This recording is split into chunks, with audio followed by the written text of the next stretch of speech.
আসসালামু আলাইকুম ভিউয়ার্স, আশা করছি সবাই ভালো আছেন। আজকে হাজির হয়ে গেলাম কক্সবাজার ট্রিপের আর একটা ছোট ব্লগ নিয়ে।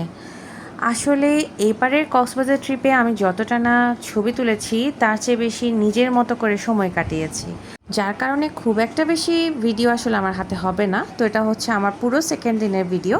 অনেকে জানতে চেয়েছেন আমি কোন হোটেলে উঠেছিলাম। আমরা উঠেছিলাম ডিভাইন ইকো রিসোর্টে।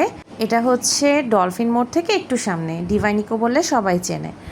তো সুবিধা এবং অসুবিধা সব কিছু নিয়েই আজকে বলবো। আমরা যেহেতু 22 জনের বিশাল টিম, আমরা বেশ কয়েকটা রুম বুক করেছিলাম। আমরা আমাদের জন্য নিয়েছিলাম 3 জনের রুম, তো ওটা ডিসকাউন্টে 3500 ছিল। কাপল রুমগুলো ছিল 3000 করে, আর যেটা কানেক্টিং রুম 5 জনের ওটা ছিল অ্যারাউন্ড 5000 করে। তো এই ছিল টোটাল ডিসকাউন্ট রেট। লোকেশনটা খুবই সুন্দর, একেবারে সি ভিউ যাকে বলে। আমরা সি ভিউ রুম নিয়েছি, ব্যাপারটা সেটা না, হোটেলটাই আসলে সি ভিউ, মানে রিসোর্টটা। এখান থেকে সমুদ্রের দূরত্ব, বিচের দূরত্ব হচ্ছে পায়ে হেঁটে গেলেও 1 মিনিট।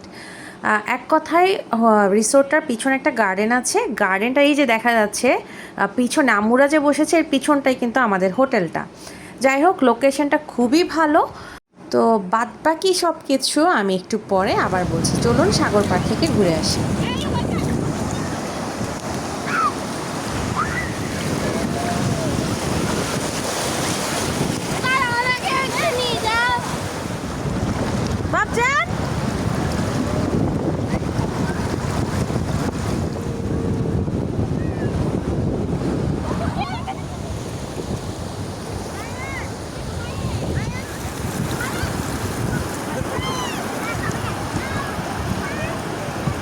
ঠিক আছে,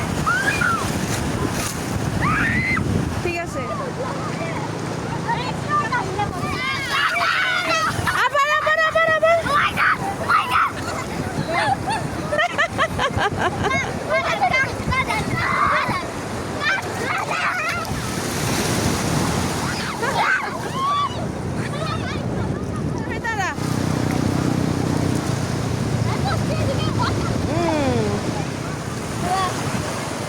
আরে বসো না, বসে দিকে থাকো।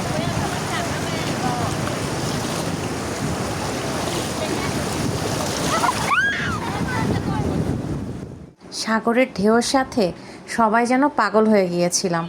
ছোট থেকে বড় সবাই আমরা সেদিন বিচে ছিলাম, একদম পানির ভেতরে ঘন্টার পর ঘন্টা। তো যাই হোক, আমি ডিভাইন ইকোটা পর্বটাকে শেষ করি। আমি ভালো দিকটা বলেছি, লোকেশনটা। এবার আমি অন্যান্য সব কিছু অ্যানালাইজ করি। যদি আমাকে রুমের ব্যাপারে বলতে হয়, রুমগুলো একটু পুরনো। আমার মনে হয়েছে, যেমন আমি এর আগে অন্য হোটেলে ছিলাম, ওই তুলনায় রুমের মানে সব কিছু মিলিয়ে আর কি আপনার ভালো লাগবে না, মানে হোটেলের যে একটা ভাইব ওটা একটু কম। তো সেক্ষেত্রে চিন্তা করলে একটু আর কি নেগেটিভ পয়েন্ট দিতে হয়। আর সবচেয়ে বড় ব্যাপার ব্যালকনি নেই, যেটা আমার সবচেয়ে নেগেটিভ পয়েন্ট ছিল। কারণ কক্সবাজার বিচে আসবো, বিচে যাব, বিচে প্রচণ্ড আর কি ভিজাভিজি হবে, ধুলাবালি হবে, বালি ঢুকবে, এগুলো ধুয়ে শুকাতে দেওয়াটাও আমাদের জন্য একটা ইস্যুস। এবং এটা যখন পাইনি, এটা স্বাভাবিকভাবে আমার একটু মেজাজ খারাপ ছিল। এবং ম্যাক্সিমাম রুমগুলোতে, আমরা তো কয়েকটা রুম নিয়েছি, হয় লক নষ্ট, না হলে এসি নষ্ট, এই ধরনের কিছু কমপ্লেন আমাদের ছিল। যাই হোক, আমরা বলার পরে ওরা কমপ্লেনগুলো সিরিয়াসলি নিয়েছে এবং ওরা এটা ঠিক করে দেওয়ার চেষ্টা করেছে। এটা ভালো সাইড ছিল। এবার আরেকটা নেগেটিভ পয়েন্ট, এখানে সকালবেলা কমপ্লিমেন্টারি নাস্তা দেওয়া হয়, সব এখানে ম্যাক্সিমাম হোটেলেই আসলে দেওয়া হয় আমার মনে হয় আর কি। তো এটা ছিল অ্যাভারেজ, খারাপ ছিল না, আমি খুব একটা খারাপ বলবো না, আবার অনেক বেশি ভালোও বলবো না। এটা আরেকটু ভালো হতে পারতো। আর আরেকটা পয়েন্ট যেটা আর কি আমার মনে হয়েছে, ওদের স্পেস অনেক আছে, বাট ওরা আরেকটু আর কি বেটার ভাবে এটা মানে ম্যানেজমেন্ট করতে পারতো। ওদের ম্যানেজমেন্টটা আরেকটু ভালো হওয়া উচিত ছিল।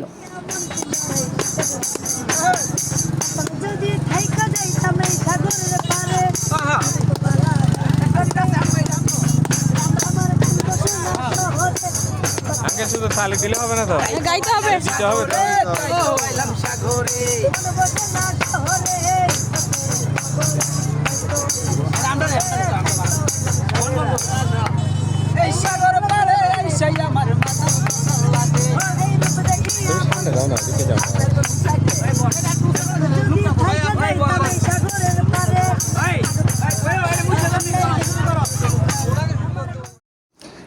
গেল আমার হোটেলের বিবরণ, যারা যারা জানতে চেয়েছিলেন জানিয়ে দিলাম। এবার আসি সেকেন্ড ডেতে আমাদের খাওয়া দাওয়া। আমাদের অ্যাকচুয়ালি প্ল্যান ছিল আমরা সেকেন্ড ডেতেই আর কি মেরিন ড্রাইভের দিকে যাব, কিন্তু ঝুম বৃষ্টি যাকে বলে। তো আমি নিজেকে লাকি মনে করি, আমি বৃষ্টি খুবই পছন্দ করি এবং বৃষ্টির সাথে সাগর দুটোই আমি একসাথে পেয়েছি। তো মাঝখানে আমি এবং আপনাদের ভাইয়া নিজেদের মতো ঘুরতে গেছিলাম, কাপল। ইমু আর তন্ময় গেছে, আঙ্কেল আর চাচিমা গেছে, যার যার মতো ঘুরেছি। তো ওই ফুটেজগুলো আসলে নেওয়া হয়নি। আর এরপরে যেটা হয়েছে, আমরা এখন আবার ঘুরতে চলে এসেছি আম্মুরা সহ সবাই মিলে। আর আশেপাশের যে মানে স্ট্রিট ফুডগুলো আছে এগুলো একটু ঘুরে টুরে দেখলাম।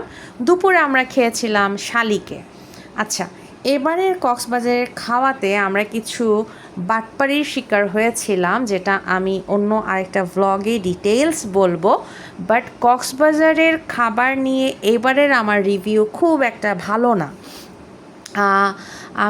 আমার মনে হয়েছে যেহেতু এখন কক্সবাজার সবসময় জমজমাট থাকে, তারা মনে হচ্ছে সবার সাথে আসলে একটা 2 নাম্বারই করছে, যেটা আমরা হাতে নাতে ধরেছি। এটা ব্যাপারে আমি পরে কথা বলবো।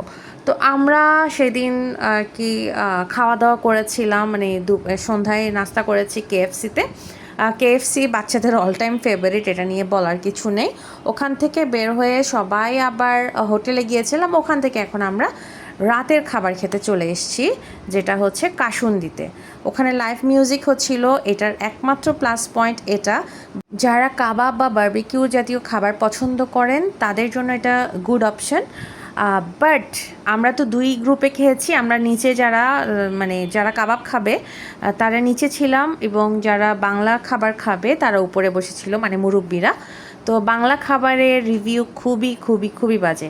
খাবার ডেলিভার হতে অনেক সময় লেগেছে, খাবার ছিল ঠান্ডা, এবং টেস্টও অ্যাকচুয়ালি প্রাইস ওয়াইজ ভালো ছিল না।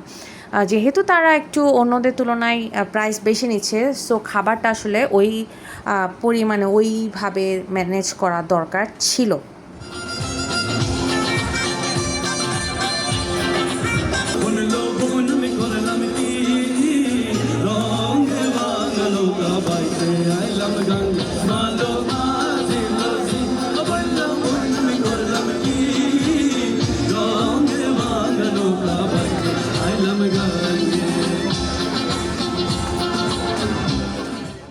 তো এই তো মোটামুটি সেকেন্ড ডেতে আমাদের ঘোরাঘুরি। আমি বেশি যে অতিরিক্ত করতে পেরেছি, টাইম স্পেন্ড করতে পেরেছি সেটা না, বাট সবাই মিলে মোটামুটি ভালোই সময় কেটেছে।